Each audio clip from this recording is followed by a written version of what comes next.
Hi guys. One of the most healing practices I use all the time is standing in the mirror and talking to the younger versions of myself that needed to hear the things my current self has to say. One of the most life-changing truths that I learned out of crawling my way out of rock bottom is that we live past, present, and future all at once. Time is an illusion, and you could heal any version of yourself by simply taking the time to tell them what they desperately needed to hear back then, but didn't. And I have spoken to so many versions of myself. The one that changed the most was when I was my high school self. And here's why. Before I continue, I am going to throw in a trigger warning here. SA will be talked about. If you cannot handle that right now, that is totally okay, but do not watch this video. When I was about 15, I began to really not know what to do with how strong my emotions always felt. I felt everything. And it would become so overwhelming at times that I felt like I needed to rip my skin off for relief. So I began self-mutilating, not for attention, not to die, but to feel relief. I would grab a pencil eraser and just start erasing layers and layers of skin until pus oozed and the emotional overload became physical, something I could explain and handle. This was kept secret until I turned 16. I had been going to our local YMCA with my good friend right after school every day to work out. And one day, while we were waiting to be picked up, I saw a boxing class taking place and poked my head in. The coach was so sweet. He had all the kids laughing, they were enjoying themselves, and I knew I wanted to join. I began classes the next week and instantly felt so at home and welcomed and couldn't wait to continue. A few weeks in, my coach was wrapping my wrists when he saw the marks on my arm that was still healing, and he asked me what it was. I broke down. I couldn't lie to him. I told him how tough things felt and how that was how I relieved the pressure when it became too much. He and the rest of the team immediately came in for a group hug that meant the world to me. He then pulled me aside and told me we needed to tell my parents. So we did. My parents took me for help where I was diagnosed with depression, a diagnosis that eventually changed to bipolar 2, and was given medication. I would love to say the story ends there, but it doesn't. I continued going to boxing, and my coach took a special interest in me. I thought it was protection, knowing everything I was dealing with. He felt like a father figure, kinda, someone I could be vulnerable with because he wanted to help. Until one night. It was junior prom, and he sent me a text message that said, "I wish it was me with you tonight." Without going into too many personal details, because they belonged to me, he eventually convinced me that he loved me, and by the time I was 17, I was working in his daycare and agreeing to have sex with him.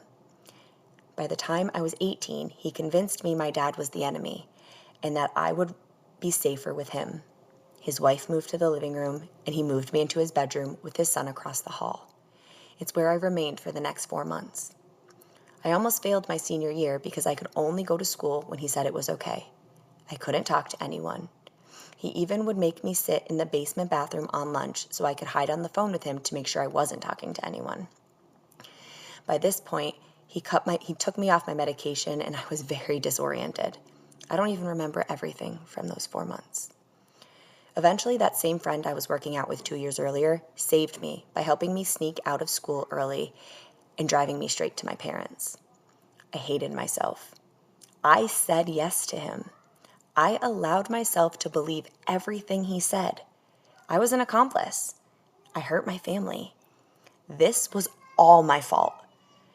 The guilt and shame from this experience stayed with me until just this past summer when I was 32. And I finally was able to admit that I was a child and he was an adult who played on my vulnerability. I looked in the mirror and I said what I so desperately needed to hear back then, but no one told me. This was never your fault. You were a child in pain who trusted someone who was supposed to protect you. He manipulated you into believing things that weren't true. He groomed you and then took advantage of you in ways that are never okay. A 17-year-old cannot consent to a 43-year-old. Even if you did physically say yes. He was the one who hurt you. All the people who saw what he was doing and turned their heads, they failed you.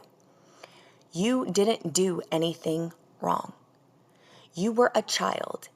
Even at 18, to have your medication abruptly stopped, you know the consequences of that. You were not okay, and he took advantage. Tears and hatred and anger coursed through me, but so did relief. And then something crazy, compassion. Not just for my high school self, but for my coach. How broken do you have to be in order to do that to someone, let alone a child? What happened to him that he felt this is what he had to do? He hurt me because he himself was not okay. Because if he was, he wouldn't have done it. And so in that moment, I forgave him too. I forgave everyone who did nothing, because healthy, good people don't do nothing. Hurt, scared people do. So I prayed for them. My younger self felt pity for them. I released all my guilt and shame and anger in one conversation with myself. I healed in ways that 14 years of shame never could. I no longer have a diagnosis. I no longer avoid the topic of my past. I no longer am on any medications. I have such radical self-love and acceptance for every version of myself because of the conversations that lead to healing that take place in my bathroom mirror. Don't ever underestimate what a simple conversation with the younger version of you can do. I challenge you to try it. And if you don't want to talk in your mirror, write yourself a note. Write yourself a letter. And learn to heal, because you deserve it too. I love you guys.